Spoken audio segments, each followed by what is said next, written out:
नमस्कार, ESPN 9 news आप देख रहे हैं। आपके साथ मैं हूं अक्षय अग्रवाल और एक बार फिर से मैं आप सभी के बीच आ गया हूं देश की राजनीति से कुछ बड़े सवालों के जवाब अपने ही न्यूज रूम से तलाशने।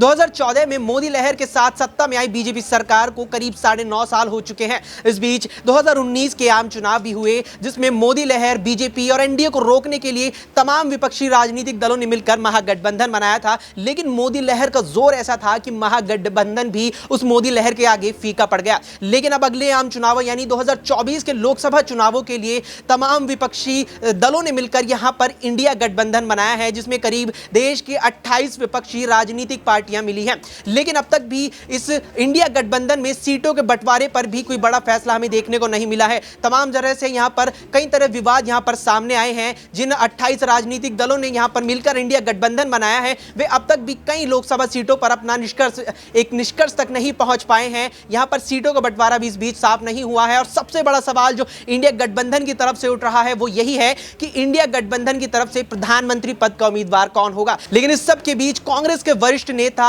और तिरुवनंतपुरम से सांसद शशि थरूर ने टेक्नो पार्क के एक इवेंट में बड़ा दावा किया है। मंच को संबोधित करते हुए शशि थरूर ने दावा किया कि कांग्रेस पार्टी की तरफ से यहां पर प्रधानमंत्री पद का उम्मीदवार या तो पार्टी के राष्ट्रीय अध्यक्ष मल्लिकार्जुन खड़गे होने वाले हैं या फिर राहुल गांधी।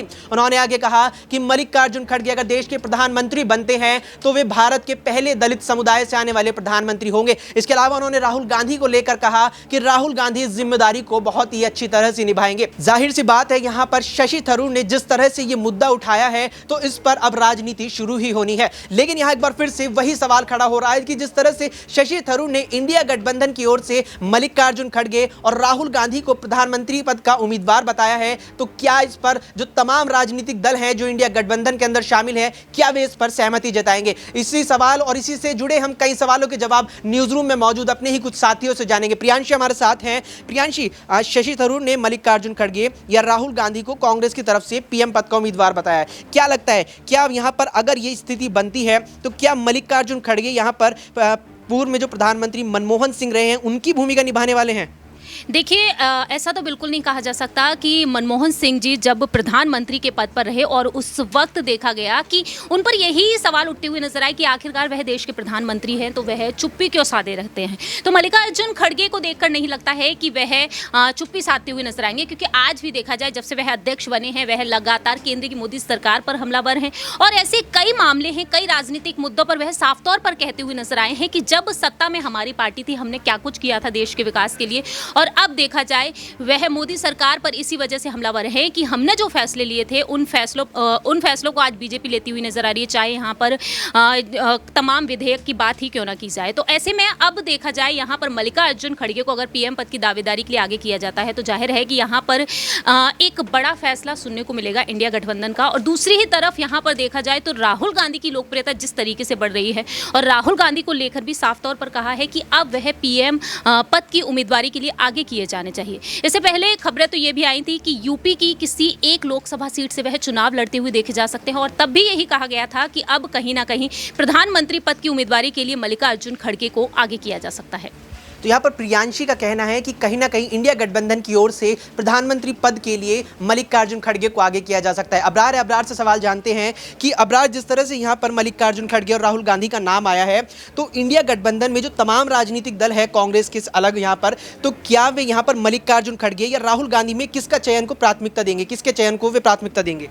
देखिए, मल्लिकार्जुन खड़गे कांग्रेस के राष्ट्रीय अध्यक्ष हैं तो जाहिर सी बात है कि राष्ट्रीय अध्यक्ष की बातों को कहीं ना कहीं प्राथमिकता जो है वह ज़रूर दी जाएगी। लेकिन उसके बावजूद भी एक जो राजनीतिक दबदबा राहुल गांधी का पार्टी के ऊपर अभी तक बना हुआ है तो उनकी भी कहीं ना कहीं एक भूमिका ज़रूर होगी। तो फिलहाल कांग्रेस पार्टी हाईकमान को ये तय करना है कि अब इस मुद्दे को लेकर के किस ढंग से जो है बैठकों के करने के बाद फैसले लिए जाते हैं, क्योंकि पार्टी के भीतर जिस ढंग से जो है लगातार कई मुद्दों को लेकर के नेताओं के जो राय हैं वो बटे हुए हैं और ये किसी भी पार्टी के लिए अच्छे संकेत नहीं होते हैं। और उसका नतीजा ये होता है कि आखिरकार पार्टी में टूट जो है, दरार जो है वो देखने को मिलती है।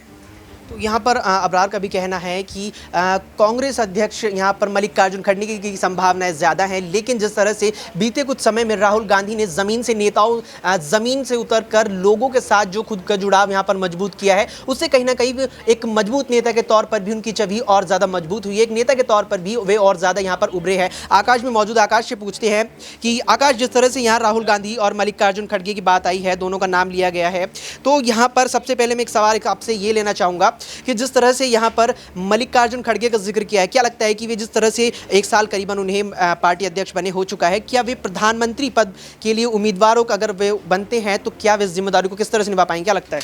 देखिए, अभी ये बताना मुश्किल है कि खड़गे जो है प्रधानमंत्री के रूप में बनते हैं या फिर राहुल गांधी बनते हैं। अभी फिलहाल इस पे बताना मुश्किल है, क्योंकि अभी कांग्रेस पार्टी सिर्फ चुनाव लड़ने पे अपना फोकस कर रही है कि आखिरकार एक बार चुनाव जीता जाए, उसके बाद इस चीज़ को तय किया जाए। और कहीं ना कहीं जब उनकी पार्टी के नेताओं से पूछा जाता है तो वो इस बात को इनकार करते हुए नजर आते हैं कि अभी हमारे पार्टी में बहुत से नेता हैं जो इस पद के लिए उम्मीदवार हैं और बन सकते हैं, लेकिन ऐसे में साफ तौर पर कोई भी नेता ये कहता हुआ नजर नहीं आता कि कौन आखिर मेन गद्दी पर बैठेगा। और ऐसे में बिल्कुल राहुल गांधी की भी उम्मीदें बढ़ती हैं, क्योंकि राहुल गांधी ने जमीनी स्तर पर जो काम किया है उसके बाद से ही तमाम जनता के बीच में उनकी जो छवि है वो अच्छी होती चली जा रही है। अब देखिए, भारत जोड़ो यात्रा के बाद से ही राहुल गांधी को लोग पसंद कर रहे थे, जहां पहले उनको लोग पप्पू गए का संबोधित करते थे, लेकिन अब उन सब चीज़ों से हटकर राहुल गांधी आगे बढ़े और एक नेता के तौर पर चुने जा रहे हैं और तमाम लोग उनको पसंद भी कर। ऐसे में खड़गे और राहुल गांधी दोनों की उम्मीदें हैं। हालांकि आपने जैसा कहा खड़गे की, तो खड़गे राष्ट्रीय अध्यक्ष हैं, तो ऐसे में उनकी उम्मीदें ज़्यादा हैं कि वो इस पार्टी से जो है कैंडिडेट्स के रूप में जो है बन सकते हैं। नेहा से भी एक आखिरी सवाल मैं इस डिबेट में अपने अंत में बढ़ते हुए लेना चाहूँगा कि नेहा, जिस तरह से हाल ही में बिहार में जातीय जनगणना हुई है, जिसके बाद से माना जा रहा है कि नीतीश कुमार का जातीय जनगणना कराने के बाद देश की राजनीति में कद और ज़्यादा बढ़ा है। तो अगर यहाँ पर विकल्प यहाँ पर बनता है इंडिया गठबंधन में कि नीतीश कुमार या राहुल गांधी, तो जो तमाम 28 राजनीतिक दल हैं वे किसकी ओर अपना प्रस्ताव ज़्यादा बढ़ा सकते हैं, किसकी ओर उनका झुकाव हो सकता है, राहुल गांधी या नीतीश कुमार? देखिए, इन दोनों के कंपेयर की अगर मैं बात करूं तो नीतीश कुमार कहीं ना कहीं इस रेस में आगे चल रहे हैं, पीएम रेस में, लेकिन ये नहीं कहा जा सकता कि वो पीएम की कमान संभालने के लिए तैयार है। देखिए, वो बिहार को संभालते हैं, कहीं ना कहीं उनके पास एक सीएम वाली जिम्मेदारी है। तो देखिए, मुझे जहां तक उम्मीद है तो सीएम वाला ही वो पद संभाल सकते हैं, पीएम का नहीं। दूसरी तरफ मैं राहुल गांधी की बात करूँ तो देखिए, राहुल गांधी इस वक्त देखा जा रहा है कि काफ़ी ज़्यादा ज़मीन पर उतरे हुए हैं, लगातार जनता से वो जुड़े हुए हैं। तो कहीं ना कहीं ये देखा जा सकता है कि जो राहुल गांधी हैं वो पीएम रेस में इस वक्त आगे चल रहे हैं। अभी आपने कहा कि नीतीश कुमार लंबे समय से मुख्यमंत्री पद की जिम्मेदारी निभा रहे हैं, लेकिन नरेंद्र मोदी भी लंबे वक्त तक गुजरात के मुख्यमंत्री रहे हैं। तो क्या ये मान लिया जाए कि यहाँ आप नीतीश कुमार को एक तरह से मनाही कर रही हैं कि वे कहीं ना कहीं पीएम पद की उम्मीदवार भी अपने दावेदारी नहीं ठोक पाएंगे और ना ही वे इस जिम्मेदारी को निभा पाएंगे, लेकिन मोदी बड़े अच्छे से कर रहे हैं इनकी तुलना में, क्या वजह लगती है? देखिए, हाँ, ये मैं बिल्कुल कह सकती हूँ, क्योंकि आप ये तो बिल्कुल मानते होंगे कि देश की इस वक्त की सबसे बड़ी पार्टी बीजेपी पार्टी है। बीजेपी पार्टी को जितना कमज़ोर समझा जा रहा है उतना कमज़ोर नहीं है। बेशक यहाँ उनके मुकाबले में कोई सी भी पार्टी यहाँ आ जाए, मैं ये नहीं कह रही कि नीतीश कुमार यहाँ पर पीएम पद संभाल नहीं सकते। देखिए, बिल्कुल वो संभाल सकते हैं, लेकिन यहाँ बीजेपी को टक्कर देना इतना आसान नहीं है जितना समझा जा रहा है।